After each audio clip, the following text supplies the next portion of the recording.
I'd like to introduce our newest sponsor, Swim Angelfish. Swim Angelfish is an online certification program that strengthens your teaching curriculum to serve swimmers of all abilities. Swim Angelfish will prepare you and your instructors with the skills to teach swimmers with autism, physical disabilities, anxiety, sensory and motor conditions, and more. Learn to teach skills faster and with more comfort with Swim Angelfish. Apply for an Only Alpha Pool Product Scholarship and receive up to 50% off your certification. Go to swimangelfish.com today to apply.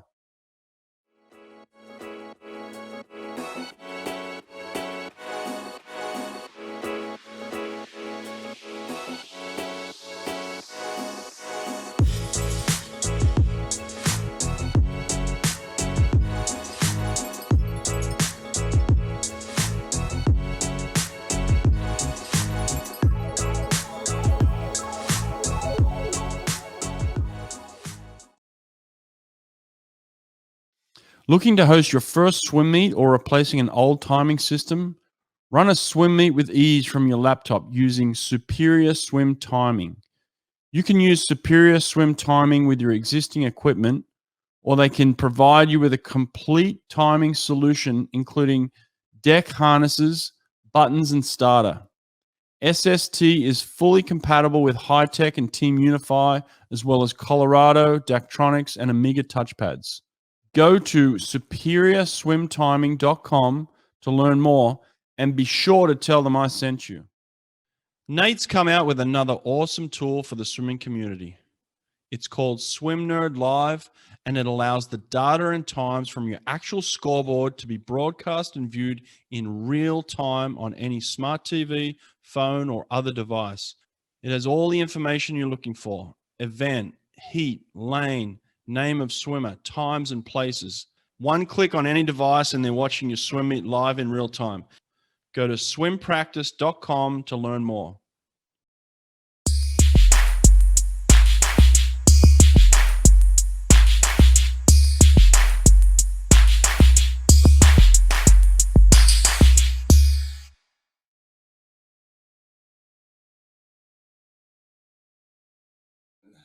All right, we're on, man. Wyatt Collins, how you doing, man? Pretty good, especially after those breakfast tacos you picked up for me. Oh, wow. The spot. Hey, if you're ever in Austin, Texas, Cisco's is the place, eh? Yeah. Did Ed give you like a little bit of a history lesson on Nothing. it? No. So the way it's been told to me is when he got picked up from Auburn, right? Mm-hmm. When he was coming in for an interview. Right. Daryl K. Royal, who is the then athletic director of Texas, picked him up, brought him to Cisco's. Oh, wow. That's kind of how the spot got started in his mind or in his world. Okay. And if you go back in time a little bit, Cisco's was the place where a lot of the politicians and the movers and shakers in Austin would all meet to have some informal, like, back room meetings and dealings, right? So it's been kind of like an Austin institution for a while.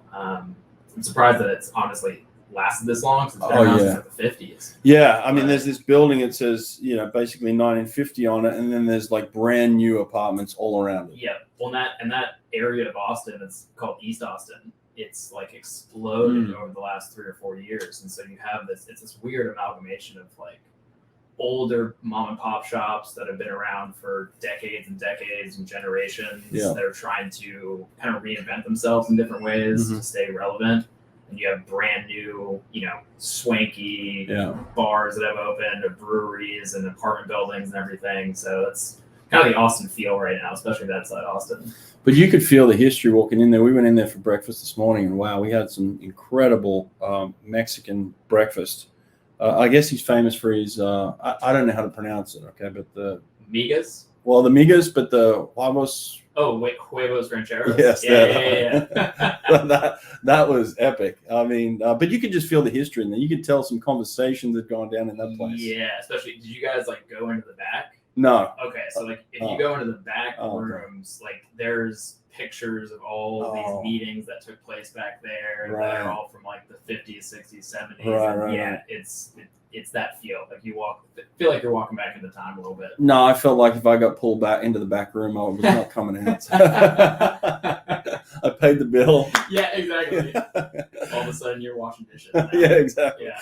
Oh, that's awesome. But well, listen, in terms of history, you're in one of the most historical programs in the world, if not the most historical, based on what Eddie Reese has done here over the past 42 years. So you took over from another legend in terms of the assistant coaching side. I was always very jealous of the Eddie and Chris combination. Yeah, the duo. Yeah, the duo. Yeah, it was like where Eddie may have been weak, Chris was strong, and Chris was, they just complemented each other so well. Mm-hmm. And I think there was a lot of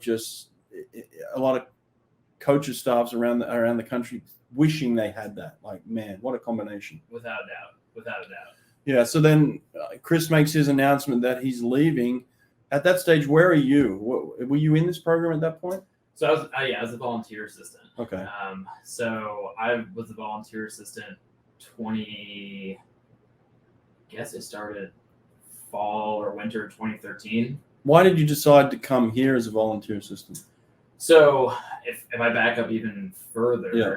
I started my college career at Boston University, swam there for 2 years, and ended up not loving the school, and ended up taking a year off, right? So I moved back home with my dad. My dad is the coach of Badger Swim Club back in New York. Right. Trained with him for just a year and dropped time enough to the point where Eddie allowed me to walk on. Oh, okay. So I guess it was the end of the summer 2011, hopped in my car and drove down to Austin, Texas, pretty much sight unseen. Hadn't met anyone on the team. Had only met Eddie once. Only ever had one conversation with him. And yeah, I swam here junior, senior year, and then started volunteer assisting after I was finished. Wow. What was your strokes events? I was a middle distance freestyler. Right. Begrudgingly swam the mile, Not that it was my favorite, but I wasn't blessed with height or fast twitch muscles. So, yeah. So, well, in terms of a training perspective, what are the things you learned about Eddie's success, about Texas' success in the training group when you're in there?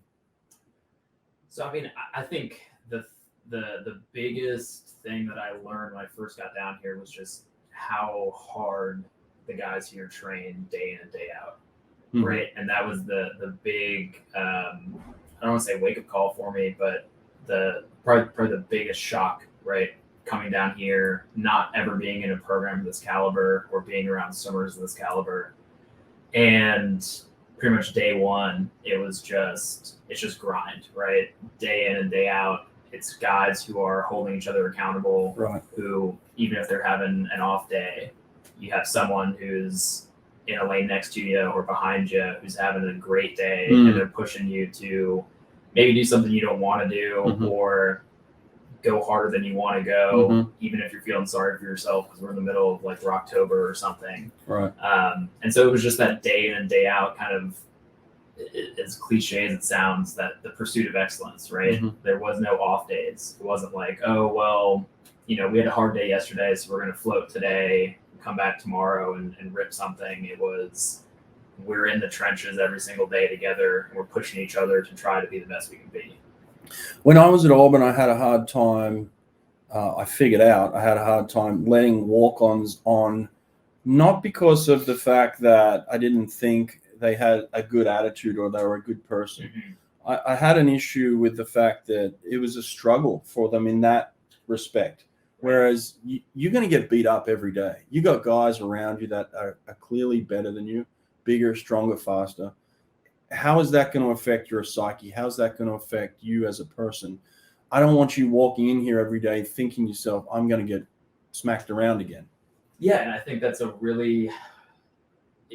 it's a hard mental space to get into, right? Because no one is really good when they're getting beat every day. No, right? It beats you down. It can break you down. It can break you. Period. Right. Right. And so it is something where there's a balance to be found there. And Eddie's always been really good about moving guys around from group to group. If it's a guy who's having a rough day, or maybe has had a couple hard practices in a row and isn't doing great, needs a little bit of a lighter day that day, we may move him into the well and just say, hey, just swim an easy 1,000, kick an easy 1,000, and we'll see you tomorrow. Right. Okay. Did Eddie prep you at all in that? Did he set any expectations on you? Like, hey, you're going to come and walk on, and this is what I expect from you? No, I think that's one of the things that's really great about the program here at Texas is a lot of it is it's the culture you walk into, right? And the guys are kind of what set that culture. It's a uniqueness here because there's no other program that I'm aware of where you've had the same head coach for 42 or 43 years. Move a little closer if you can. Yeah. Better. Perfect. Yeah. Where it's been the same head coach for 42 or 43 seasons, right? Where it's really his DNA has been imprinted on this program, right? At this point, right? Yeah. Like he's not having to set a new culture standard every year or every 5 years. Mm-hmm. So you come into this team and the expectations are kind of set by the guys around you. That's very noticeable. Yeah, that's very noticeable, and you're right. It's very unlike most other programs, if not all other programs. Mm-hmm. I'm not going to maybe speak for Cal because I've never been out there, but certainly most programs around the country, it's continually having to be set by the coaching staff. Whereas here I walk on deck and you can tell that there's some sort of unspoken agreement between the guys that, hey, we're going to work hard today. Yeah, exactly. And I think that's why Ed loves having guys come down and not just walk on deck for a practice, but to spend a couple days here or a week here, because I think invariably you get a lot of coaches that maybe come down or they want to come down and say, hey, what's the secret sauce? Right. What's the secret set? What's the one thing you guys are doing that makes you great? For sure. And Ed's just like, it's none of that. Mm-hmm. Like it's really simple, mm-hmm. but it's the people on the team and it's the culture that we have. And the only way that you're able to see that is in person, right? Yeah. So that's awesome that you're down here and you're able to notice that. Yeah, well, listen, I've been a competitor of Eddie's for many years, so I'm sure I had many sleepless nights wondering what was going on down here. So, hey, look, I've spoken to a lot of people, coaches, even athletes that have gone from other programs to come down here. Yeah. And I've asked these questions of them, and they all say the same thing. So it wasn't like I'm shocked by this. Mm-hmm. And this is my first time I've actually taken Eddie up on coming down to spend a few days with him. He's asked me multiple times. Right. Even when I was the head coach at Auburn, he said, Brett, come down for a couple of days. And I was my ego got in the way. Fair. It did. It was like, I'm not going down there to observe another head coach that I think I'm directly competing. That kind of thing. And so it was an ego thing. And now I have completely dropped my ego now. And it's like, hey, I can just admire Eddie and the program and you for what you're doing, and just give you guys credit because it's good stuff. But, going back to that then, so you're a swimmer and then you transition into the coaching side as a volunteer. Yeah. What do you see different between the guy who was just turning up to practice to now you're seeing a little bit more behind the scenes? Is there anything that jumped out there? Well, I mean, I think there's the first year of volunteer assisting, I was right out of college. I was 23. Still was kind of trying to figure out exactly what I wanted my path to be. I knew I wanted to coach, but I didn't know if I wanted to do college, if I wanted to end up going back home to New York and coaching with my dad's club team up there.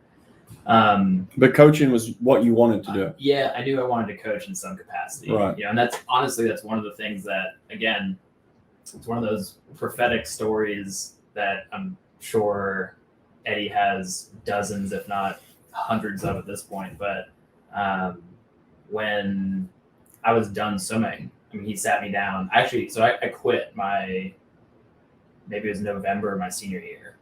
You just felt like you'd done enough? Yeah, I just felt like I had fallen out of love with the sport. Right. in terms of swimming. I was in the distance group here, it was just a grind. Right. And I felt like I didn't have that passion for it anymore. So the day that I quit, Eddie sat me down and said, "Hey, look, do you still want to coach, or do you think you want to coach?"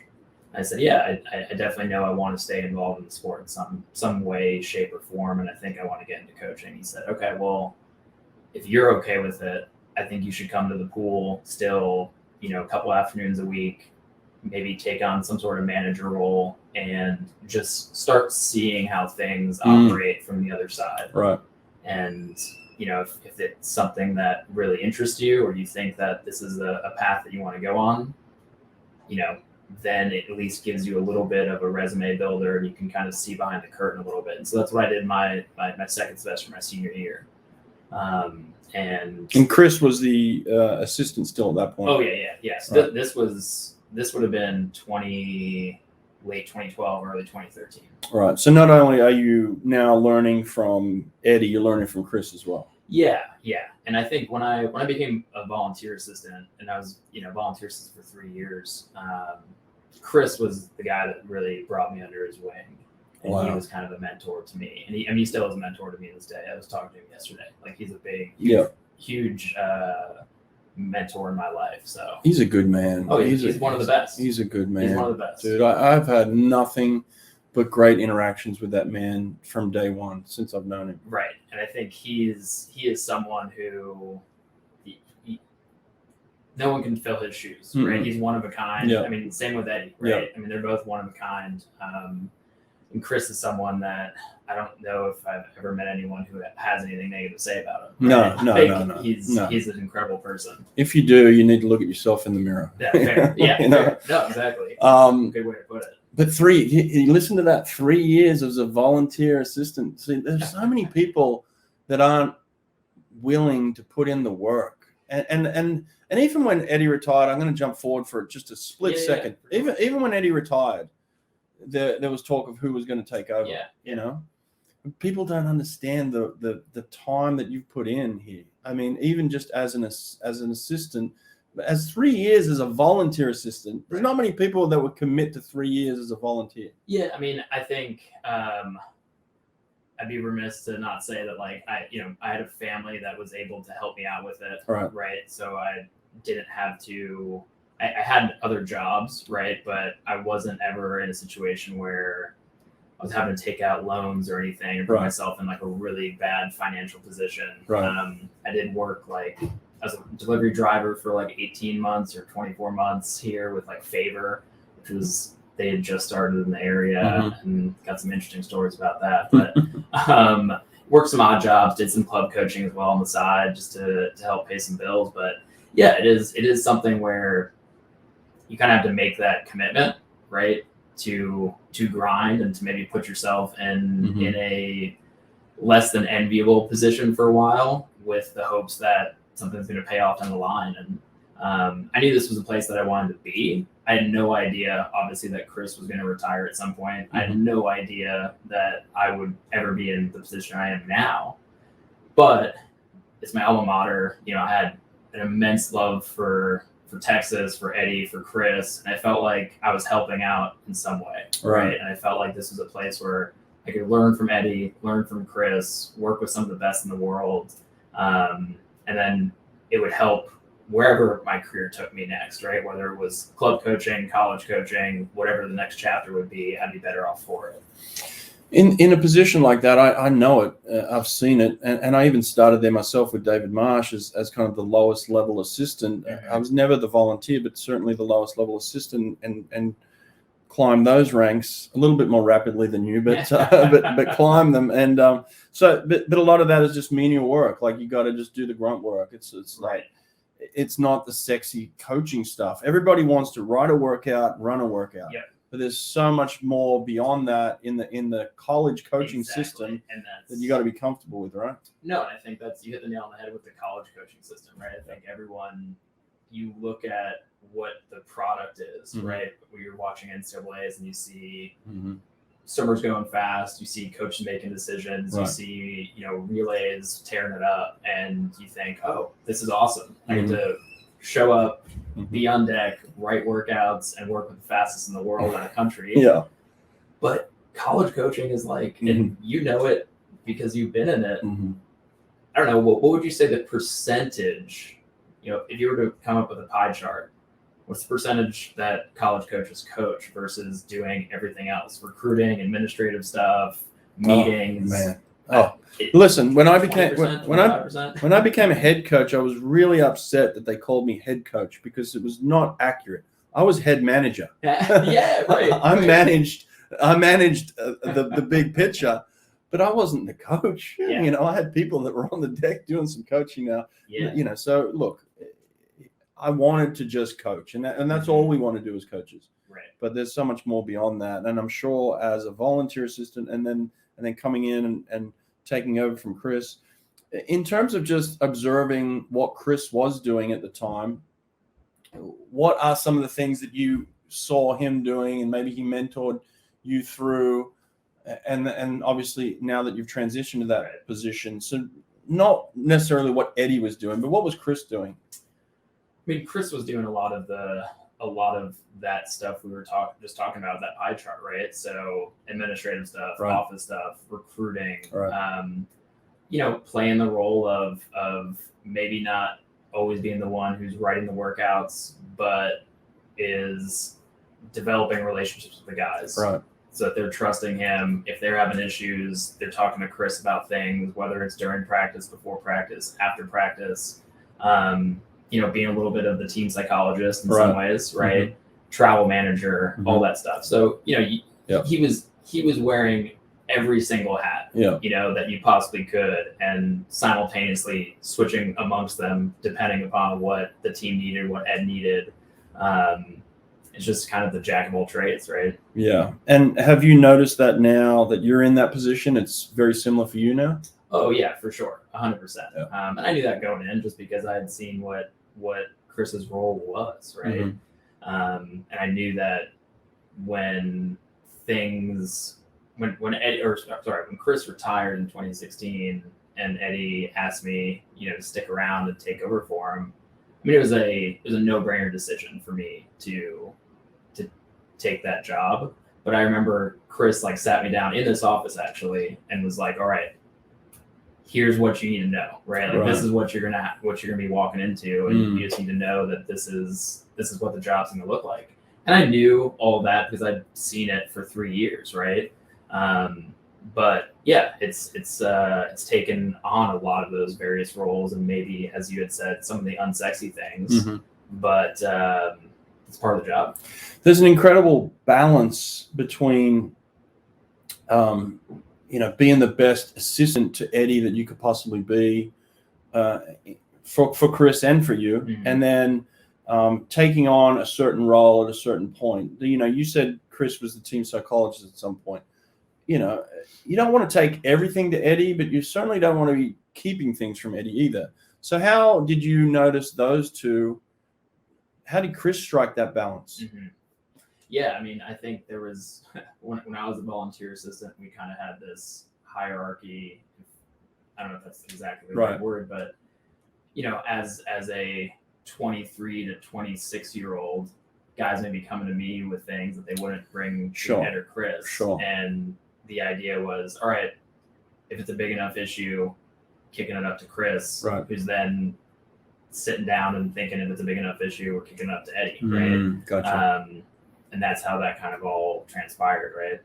Was there ever any ego, or is there any ego for you in this position where it's like you want to take some credit for this problem being solved or someone's success? I've noticed that sometimes in many different programs where you get a young, ambitious assistant coach who wants to be recognized, who wants to be noticed. Have you ever felt that internal struggle in yourself? I mean, I'd be lying if I sat here and said no, right? I mean, I think anyone, if they said no to that, they'd be lying. There's certainly situations where, selfishly, sure. I want some credit for things, right? But I also know that it's part of the process. It's the way this stuff goes. And I think one of the things that Chris was really instrumental in, not only in my life, but just in the team's life and his longevity here as the assistant coach, was you come through the doors of Texas and you realize you're bigger you're part of something bigger than yourself. And there is a bit of an ego check there where it's, look, you're trying to put the program first, and what's best for the program may not always be what's best for you personally. But being part of Texas Longhorn swimming and diving family is putting the team first. And so, yeah, there's situations where I selfishly, my ego sometimes makes an appearance and says, hey, I want some credit for this, or I wish I got some credit for this. Sure. But, you know, you put it in check pretty quickly, and you realize that the place I'm at, the guy that I'm working with, the guy that I'm learning from, the team that I'm part of, you know, you operate as you're supposed to. Right. Yeah. I mean, you got to pinch yourself at times and say, hey, I'm in a good spot. I don't need to force this more than I already have. I'm already in a good spot, you know? Exactly. Yeah. I mean, I think do I have like misgivings with the job sometimes? For sure. Everyone does, right? Yeah. No job is completely perfect, but I think I'm working at Texas. I'm working with Eddie. There are way more people that have way bigger issues in the industry than I deal with on a daily basis, right? Right.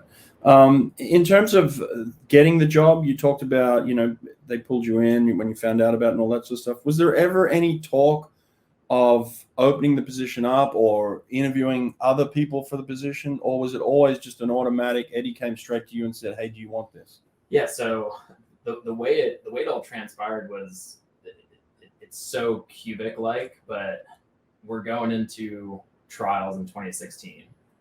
And Chris actually brought me, it was right before we left for Omaha, he brought me this letter that was in an envelope.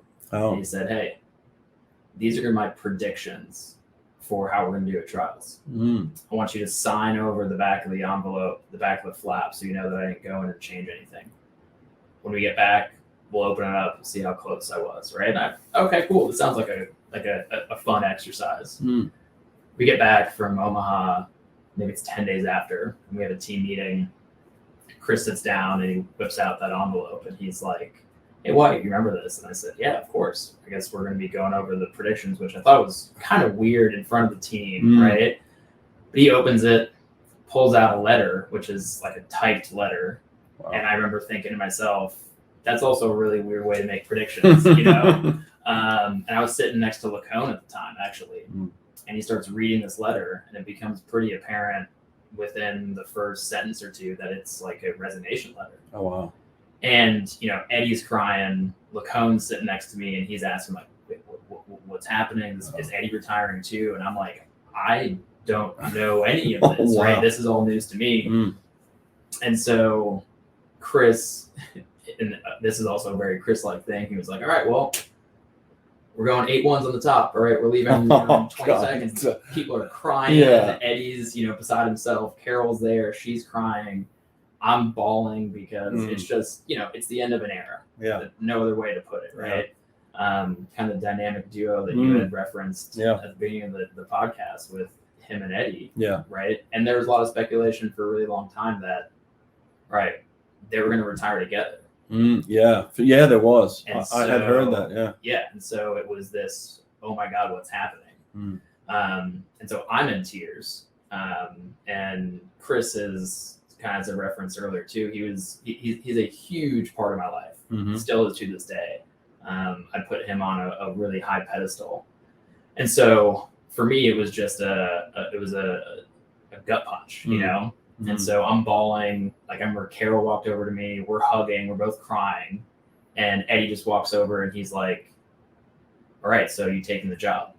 Oh, wow. And I was like, wow, right there and then. Yeah, right there and then. Like, ooh. Yeah, exactly. And so that was like a weak in the knees moment, right? Where I'm just like, what the heck? My life is about to change drastically. And at that point, I was actually about ready to move back to New York. I had given up my apartment here in Austin. I knew like trials was going to be my last meet with the team. Like that was already kind of established. Oh, it was coming to an end for you too. Yes, exactly.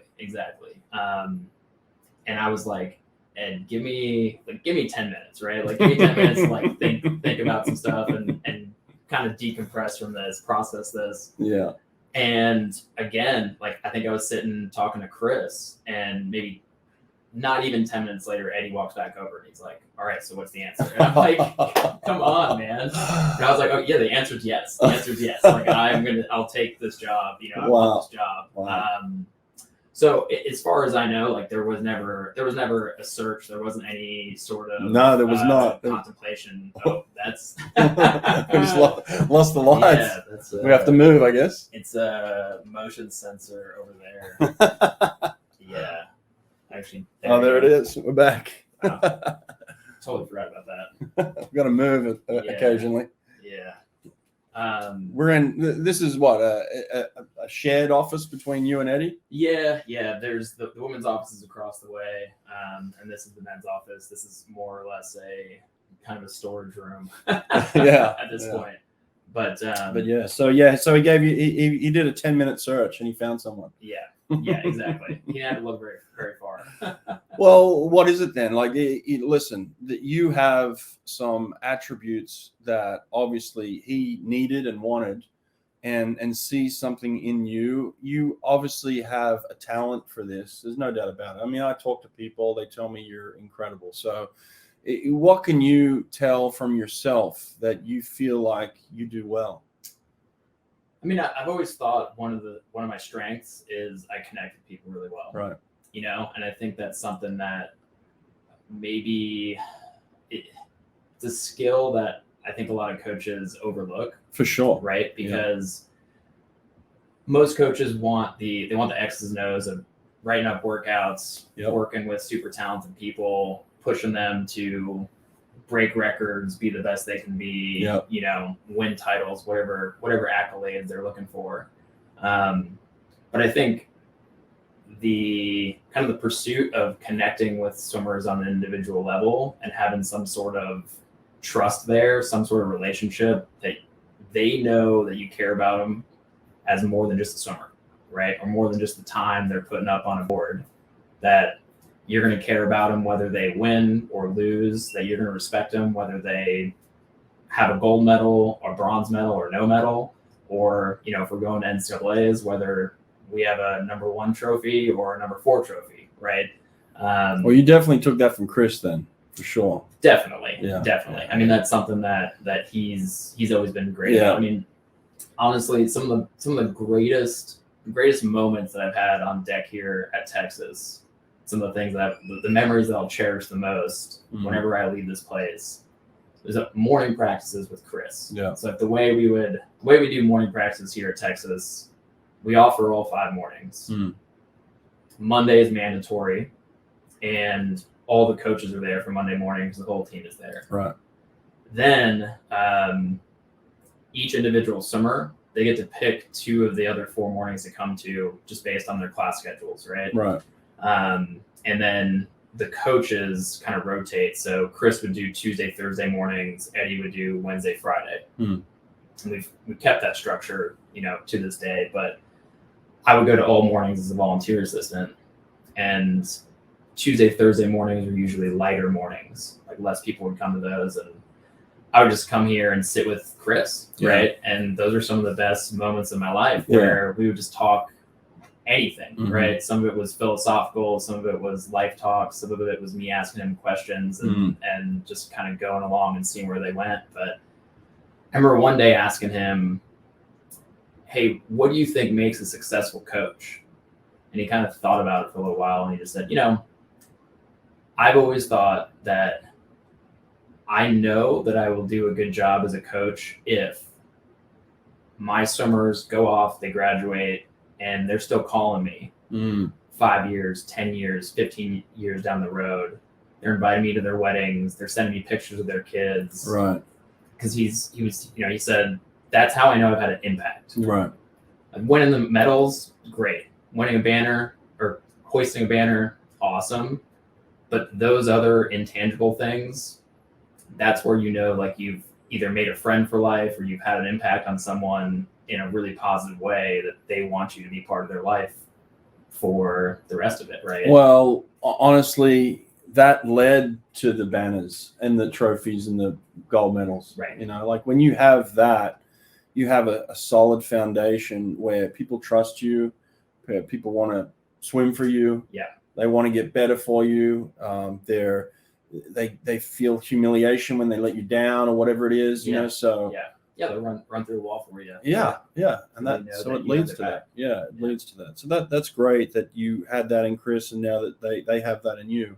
Because there's no doubt, I talk to guys currently, and they're like, that's Wyatt, man. Like I can come to him. So you're doing a great job with that. I appreciate that. When I was working with David Marsh, it was very difficult to develop, historically speaking, as a coach, because as a coach you're taught, all right, learn this theory, apply this theory, work, adapt it, whatever it was. Where David was more artistic, where it was more free to, where he was creative, and from what I've seen and heard of Eddie, it's similar, that you know what you're doing in terms of the overall general philosophy, but you never know what you're doing until you turn up on the deck, and it's hard to develop as a coach like that, or maybe it's easy, because David would always say to me, all right, we're doing this today, and then we would finish the warm-up, and he'd split the groups, and he'd say, okay, you got that, you got them. Right. I'm like, oh, whoa, hang on. I thought you said we were doing this. Yeah, we were doing that, but now we changed my mind. You go and take them and spend 30 minutes with them over there. Yep. What do you want me to do? Make them better. Figure it out. Yeah, and so I get the sense that that's how Eddie, you learned under him too. Was that difficult for you? Yeah, I mean, I think it was yesterday you were on Instagram Live and you asked me something about that. Yeah. Like, what's your, are you a planner? Yeah. Are you someone that likes to shoot from the hip? Right. I default towards being someone who likes to sit down with a notebook and plan stuff out, right? Yeah. Not necessarily to a T, but at least having an idea of what I'm looking for or what we're trying to do in a given practice. Eddie obviously is very different, where he shoots from the hip, right? And I think one of the greatest strengths of that he has is his ability to, he may walk in those back doors for a practice and have an idea of, all right, I want us to do this set.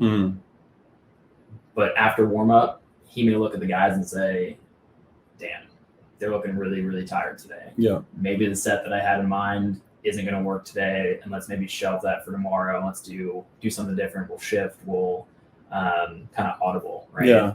And so I think, even though that's not my default mode of how I like to operate or like to plan out practices or coach, being put in those situations where, our warm-up may end, and he looks at me and just says, hey, take those guys, you got them, come up with something for the next 45 minutes.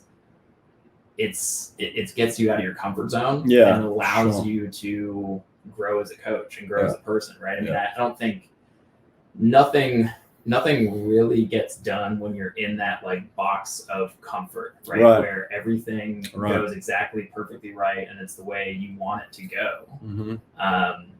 Real growth, whether it's in your career or in your life, it comes from outside that box, right? And so you get put in those situations sometimes, and it makes you think. You got to be on your toes. And other times where it can be frustrating, sure. But I think far more, there are situations where afterwards I'm thankful for being put in that situation, and you end up coming up with a practice or a set that actually worked out really well. And you're saying, hey, you know what? I'm going to keep that one in the back pocket, right? Or I'm going to write that down when I get home because I like that.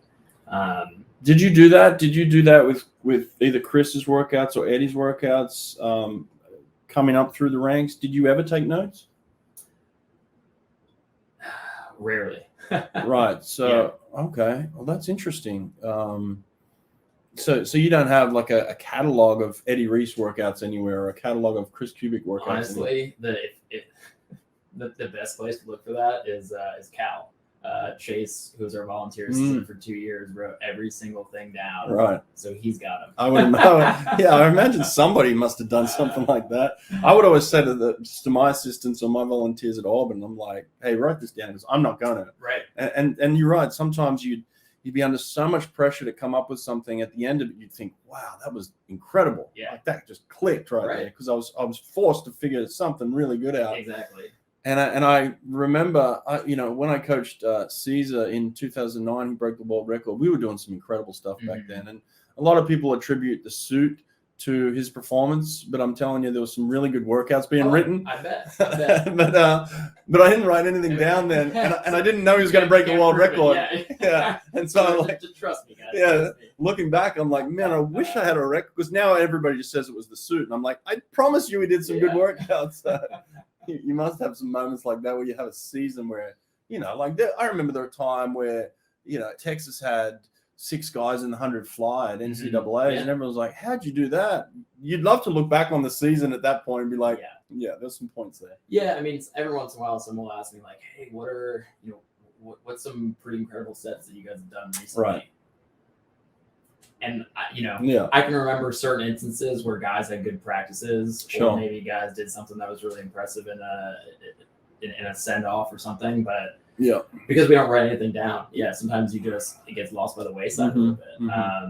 And I have this season, I've gotten into a habit of writing stuff down more frequently. I don't write practices down every day, but try and have like 5 or 6 practices written every week, just to be able to look back on and kind of have a gauge for how the week's gone, and take some notes here or there about various guys and what they've done that given practice or given set. Gotcha. Yeah, that makes sense. Tell me this then. So then Eddie, a few years later, makes his announcement that he's going to step down and retire. When did you first hear that news, and how'd that come about? It was, if we count Wednesday night at NCAA's as session 1, right? It was session 3 of NCAA's this past year. It was the Thursday finals. In the middle of, it might have been the diving break. So it was after the 50 free. Why the 50 free? I don't know. I have no idea. I don't know. But yeah, he sat me down on deck and told me, look, Monday I'm going to go into Del Conte, and I think I'm going to retire. Were you guys winning the meet at this stage? No. Oh, okay.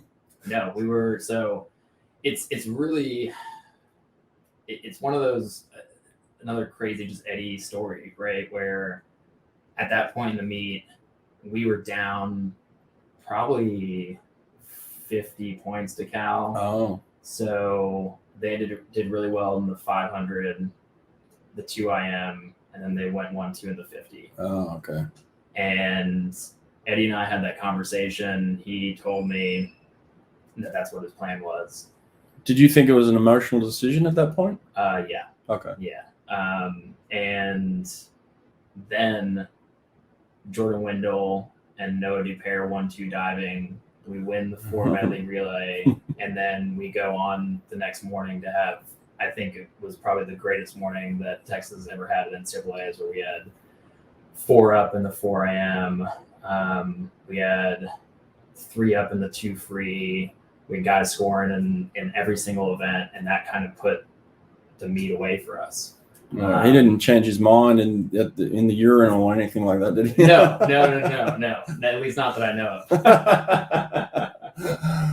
But at that point, you're still probably freaking out a little bit. They're having this incredible meet now. It's turned around, but in the back of your mind, no one else knows this. But you're thinking, what are you thinking then? Yeah, I was trying to think about it, honestly, right? I mean, because it's going to affect you emotionally too, right? I mean, it's a whole other thing that's going to have a ripple effect on everyone, right? I really wanted us to win, obviously for a number of reasons, but after hearing that, Eddie was planning on retiring, this would be his last NCAA's. It was actually the 40th anniversary of Eddie's first NCAA title. Oh, wow.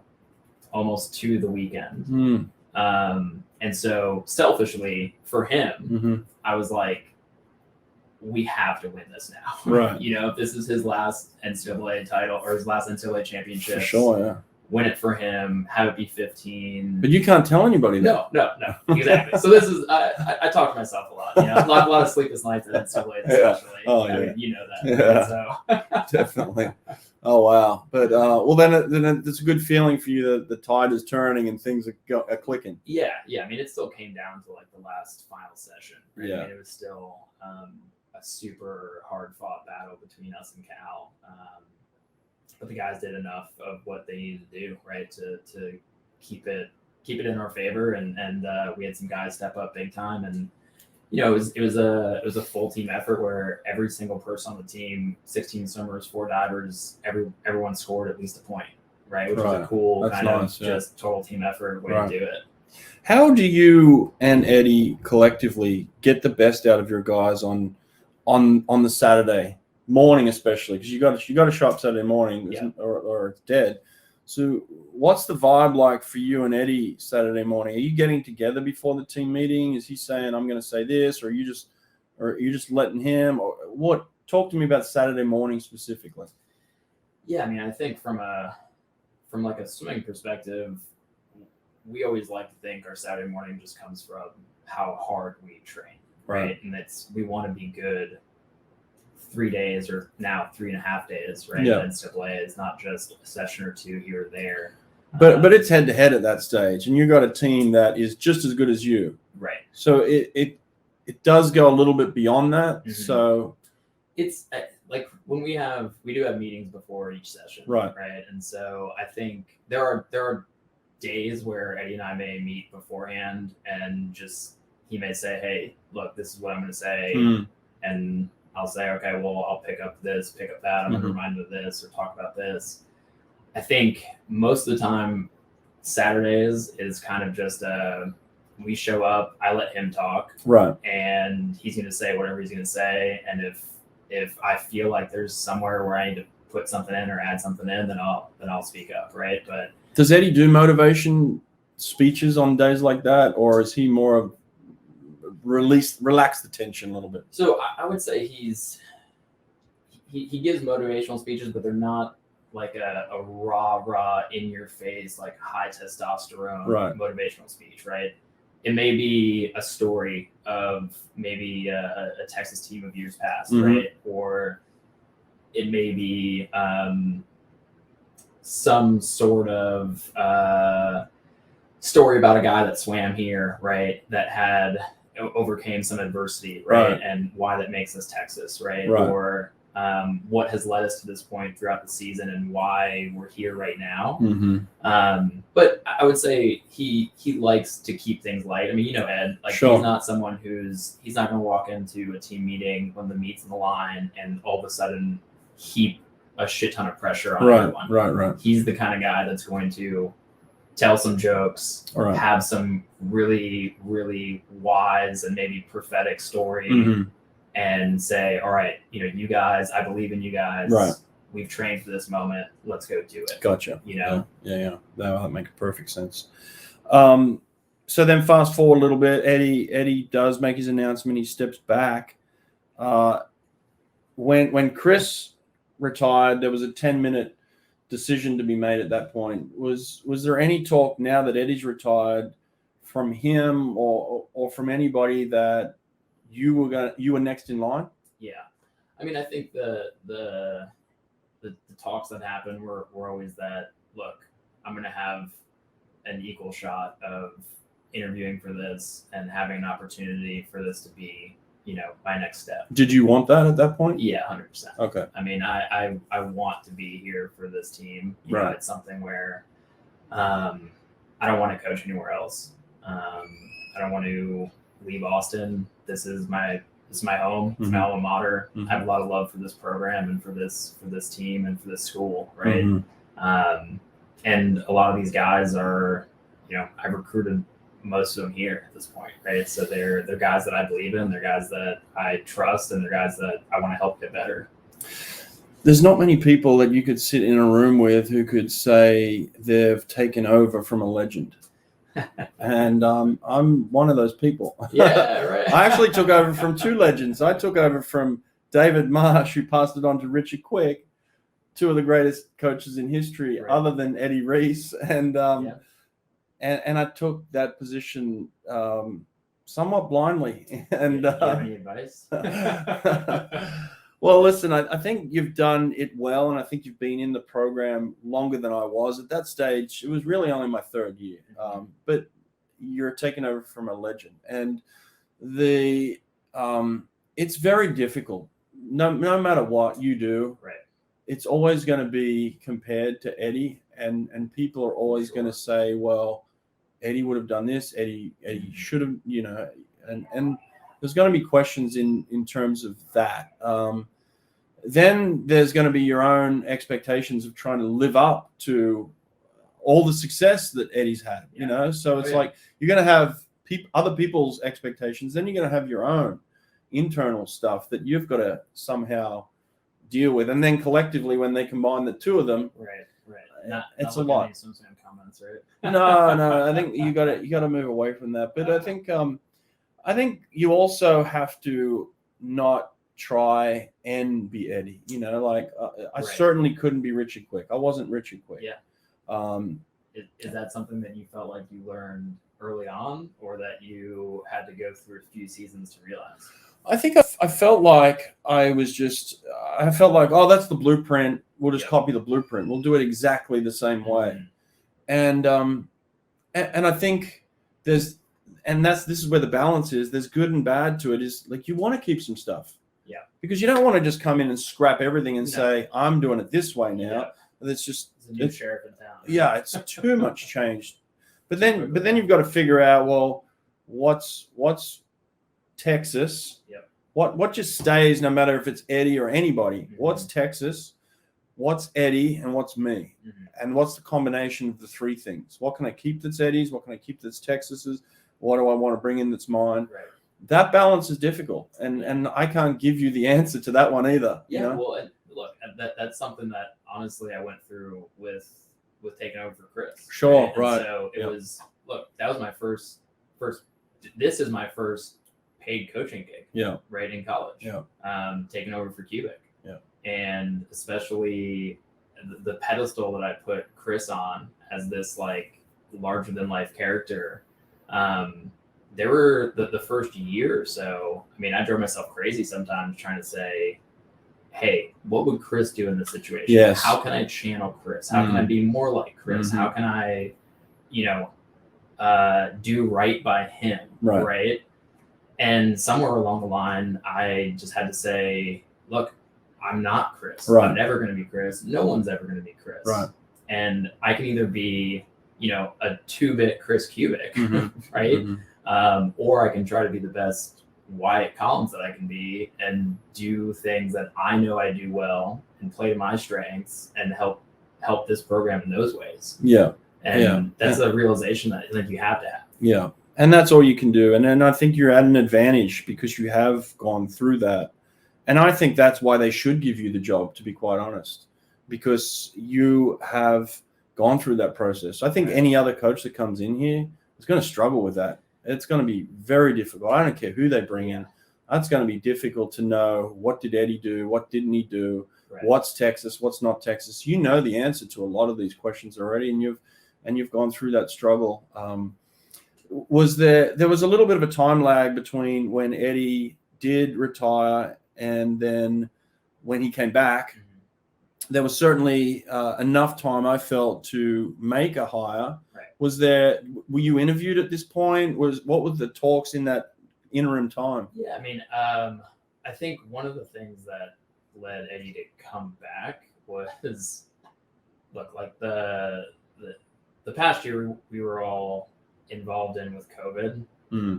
It was hard for everyone, right? And I think one of the reasons why Eddie kind of first made his announcement was that we got to NCAAs. It had been a long year. We were on deck way more than normal because of numbers of people we could have in the pool at a time, having to do multiple workouts each day, and the stress of positive tests and people having to isolate and quarantine and all that stuff.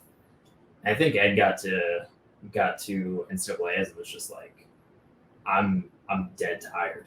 right? Like this has been a long year, and I think this is probably the best time to walk away. Mind you, I got a story for you there too. Okay. I quit Auburn on the Friday at NCAA's. No way. It was the same thing for me. I was burnt out at that stage. Yeah. And I went to lunch with my associate AD, and I just said, I want you to know at the end of the meet, I'm going to quit. This is it. I'm done. So I actually made the same.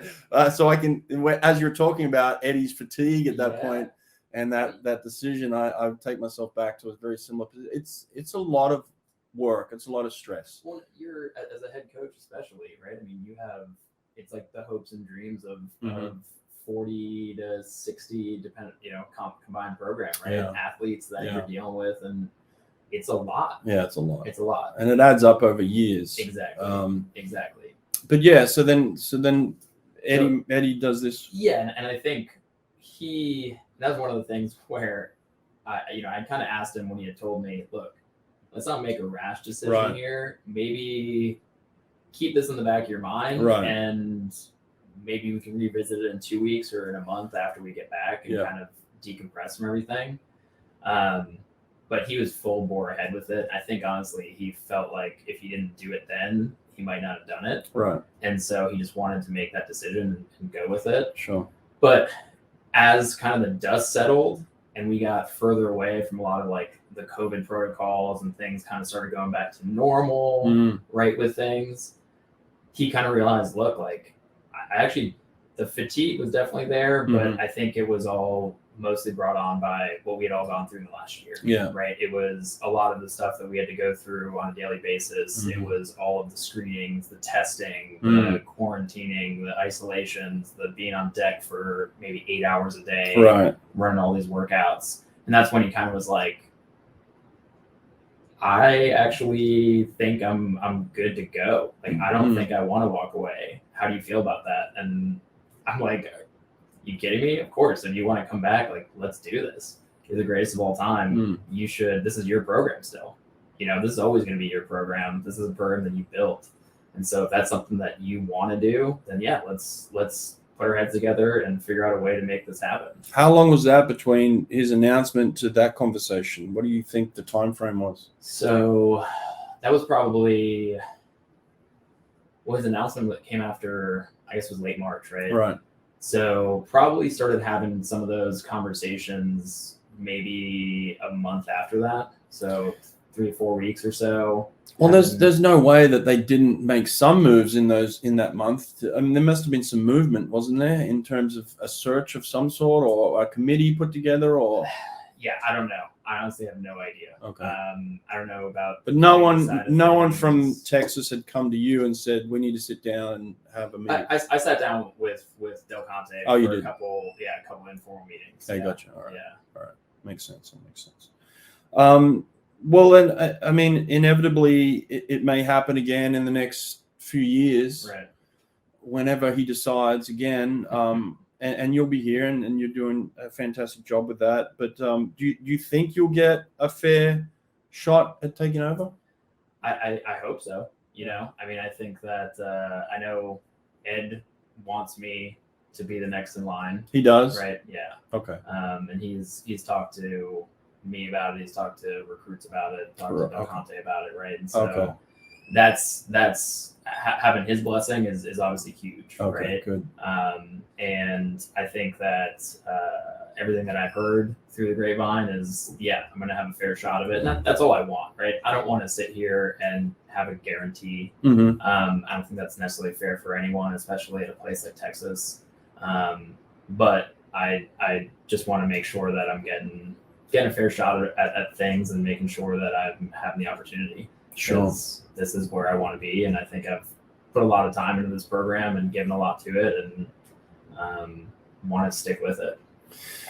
Awesome, man. It's great to hear. I think that you're absolutely prepared for it. I think you can absolutely do it. From everybody I've talked to, like I said, a lot of great stuff, a lot of people that really believe in you and have appreciated what you've done for them and the program the last few years. So I definitely think you're capable. It just comes down to wanting to carry that weight on your shoulders. Right. It's a big one. It is, yeah, and I know that. I mean, it's something that Eddie first sat me down. That conversation we had when I quit, right? He said, or when he asked me if I still wanted to coach, and he said, "Look, coaching, it's not a job; it's a lifestyle." Right, and that's something that I've always have taken to heart. Right, so I know walking into this situation, it's a big one. Yeah. You know, it's not something that you just it's not a 9 to 5 that you can clock out of and take weekends and just say, yeah, I'll be back on Monday and everything's gonna be fine. Yeah. It's stuff that comes home with you, right? Yeah. Being a head coach of a program. Sure. Yeah, absolutely. Well, listen, man, I've really appreciated this. Has been great. I was planning on 30 minutes. Here we are, an hour in. It felt like 15. So this is my first face-to-face podcast. And the lights go out just as we finish. I love it, man. Let's go. Yeah, there we go. That's the big budget we have in Texas. You know, we have crappy motion sensor lights. Perfect timing. Boom. Yeah, that'd be nice. But listen, this has been awesome getting to know you, and good luck with the season this year. Thanks, man. Seems like you got a great team. Yeah, I mean the guys are training really, really well. I know they're super motivated. You know, some of them coming off of being in Tokyo, some of them coming off of just missing Tokyo. Have a title defense in the line as well, which you aptly said some really nice things to our guys yesterday, which we appreciate about that. Yeah. But yeah, it's gonna be a fun season. I think. Look, we're probably gearing up to having maybe the fastest NCAAs ever. I think so. Having 5th-year options, you know, a lot of people are coming back for that 5th year. For sure. I think it's gonna be exciting. It's gonna be fun, especially having fans in the stands after not having anyone there last year. Lends a little bit more of electricity to it, so it'll be good.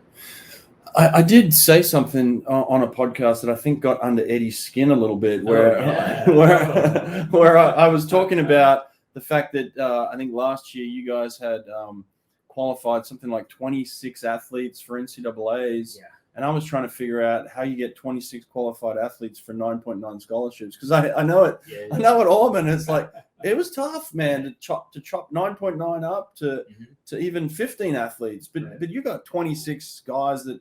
I mean, you got divers over there that deserve good money. You got Olympic athletes on your team. I mean, I don't know how you do it. Has Eddie allowed you to sit in on those conversations? And look, you're obviously doing it, and you've got in-state kids, so that goes a long way. Don't get me wrong. But has Eddie, is that part of the grooming for you as well? Are you allowed to be in on the understanding of that, so that maybe when you do take over, it's a seamless transition? Yeah, and look, it's not. It's not anything magical, right? It's really simple. We have a lot of guys that get offered a lot more money to go elsewhere. Is it true? Eddie doesn't give full rides? Yeah. That's just part of his philosophy. We don't do full rides at Texas. Yeah. So like we have 9.9 scholarships. Yeah. We give 2.5 of them to diving. Right. So right off the bat. And they deserve it.